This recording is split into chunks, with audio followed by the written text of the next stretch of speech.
دوسرا سوال یہ ہے کہ آج کل بہت سارے لوگ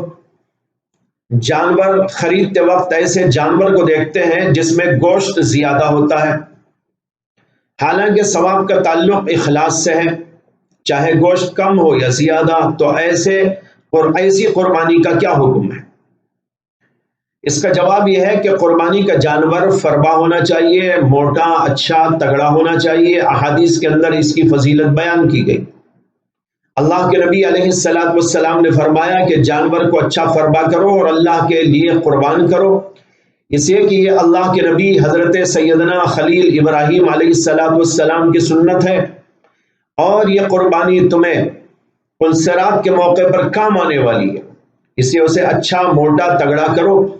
تو اس لیے اگر لوگ قربانی کا جانور خریدتے وقت اس بات کا دھیان رکھتے ہیں اور اس بات کی طرف توجہ دیتے ہیں کہ وہ زیادہ فربا ہو، موٹا ہو، تو اس میں کوئی حرج کی بات نہیں ہے۔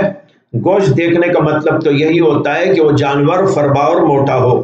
اور احادیث کے اندر اس کا ذکر موجود ہے، اس کی فضیلت آئی ہے کہ جانور فربا ہونا چاہیے، اس لیے دیکھنے میں کوئی حرج کی بات نہیں۔